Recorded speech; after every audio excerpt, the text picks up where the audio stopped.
दोस्तों, ये कहानी एक साहूकार की है। एक गांव में एक बहुत बड़ा साहूकार रहता था। साहूकार बहुत पैसे वाला था। आसपास के कई गांवों में उसका बड़ा नाम था। लेकिन इस साहूकार को अपने पैसों का, अपने रुतबे का और अपने नाम का बड़ा ही घमंड था।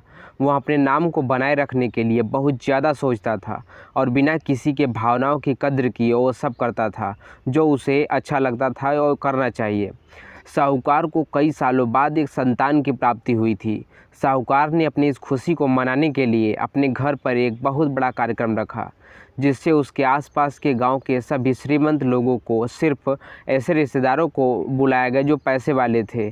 पास के ही गांव में साहूकार की एक सगी बहन रहती थी, उसे उसने नहीं बुलाया क्योंकि इन दिनों उसकी आर्थिक स्थिति और परिस्थिति कुछ अच्छी नहीं थी। इसलिए उसने अपनी बहन को इस तक कार्यक्रम में नहीं बुलाया। साहूकार ने जिस कार्यक्रम का आयोजन किया था वह इतना भव्य था और इसके अलावा उसने इतने प्रसिद्ध और श्रीमंत लोग आने वाले थे जो इस कार्यक्रम की चर्चाएं हर गांव में होने लगी। यह खबर उस साहूकार की बहन तक आखिर पहुंच ही गई। बहन को यह जानकर बहुत ज़्यादा खुशी हुई कि इतने सालों बाद उसके भाई को आखिरकार संतान सुख प्राप्त हो ही गया। बहन ने सोचा कि भाई गलती से उसके बारे में बताना भूल गया होगा और अपने को भला क्यों न्योता कौन नहीं देता। भोली बहन अपने भाई के यहाँ उस कार्यक्रम में जाने की तैयारी शुरू कर दी। जिस दिन वह कार्यक्रम था उस दिन बहन सुबह अपने ही भाई के घर जाने के लिए निकल पड़ी। रास्ते में अपने पुराने मैले कपड़े देखकर उसे ख्याल आया कि अगर किसी के घर जाना होता है तो ऐसे कपड़ों जाने की सोचती भी नहीं। लेकिन मैं हूँ अपने घर, मेरे मायके जा रही हूँ, वह मुझे यह सोचने की कोई ज़रूरत नहीं है। जैसे ही वह अपने मायके पहुँची, वहाँ का भव्य आयोजन देखकर वह बहुत खुश हो गई और उसने अपने भाई पर बहन का गर्व हुआ। बहन जैसे ही अपने भाई की तरफ उससे मिलने के लिए बढ़ी, भाई की नज़र उस पर पड़ गई और अपने बहन को ऐसे मैले पुराने कपड़ों में देखकर भाई से उससे मिलना तो दूर बल्कि तुरंत बहाना बनाकर वहाँ से निकल गया। बहन ने सोचा इतने पैसे, इतने लोगों में बेचारा अकेला भाई क्या करे, ज़रूर उससे कुछ काम याद आ गया होगा, इसलिए वह मेरे पास से चला गया होगा। बहन बाद में अपनी भाभी से मिलने गई। भाभी ने उसका स्वागत किया और उसे खाना खाने के लिए आग्रह किया। बहन ने सोचा ठीक है, पहले खाना खा लेती हूँ, फिर बाद में आराम से भाई से मिल लूँगी।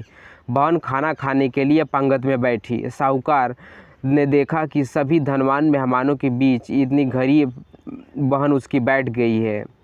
सभी कीमती पोशाक पहने लोगों के बीच उसकी बहन जो पुराने मैले कपड़े पहनकर बैठी थी, यह साहूकार से देखा नहीं गया। उसने अपनी बहन को अपने पास बुलाया, भला बुरा सुना और उससे जाने के लिए बोला। बहन ने अपने सपने में भी सोचा नहीं था कि उसका भाई ऐसा व्यवहार उसके साथ कर भी सकता है और वह खुद के मायके में चली गई। वहाँ से अपना अपमान होने के बाद तुरंत अपने ससुराल के लिए वहाँ चल पड़ी। बहन इस बात को पचा नहीं पा रही थी कि उसके भाई ने उसके साथ इतना बुरा व्यवहार किया। उसकी आंखों से आंसू थम नहीं रहे थे।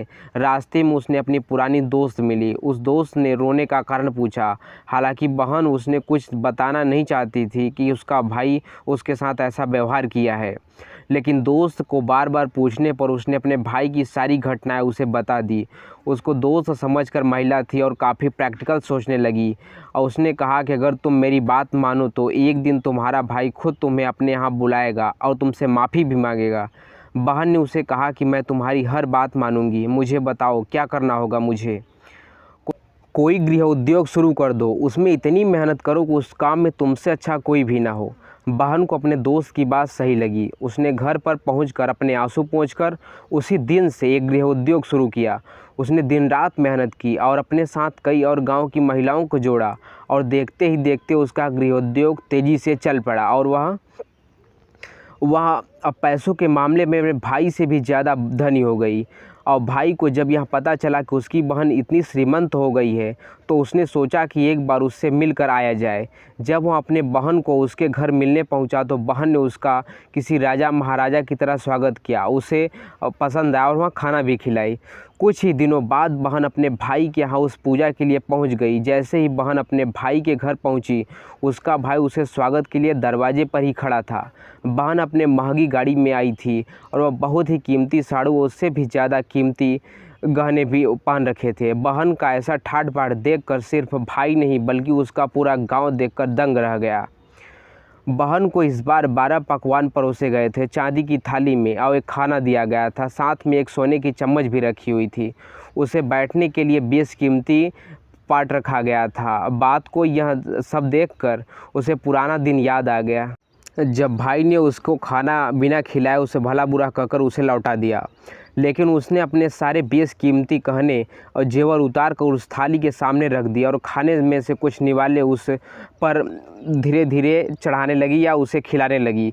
बहन का ऐसा व्यवहार देखकर सभी हैरान थे। किसी को नहीं समझ में आ रहा था कि बहन ऐसा क्यों कर रही है, आखिरकार वह उन जेवरों को खाना क्यों खिला रही है। तब बहन ने सबके सामने बताया कि आज जो उसका इतना मान और सम्मान हो रहा है, दरअसल वह उसका नहीं, उन्हें बेशकीमती उसके जेवर और गहनों का और कपड़ों का हो रहा है, क्योंकि मैं तो एक बहुत ही पुरानी साहूकार की बहन हूँ।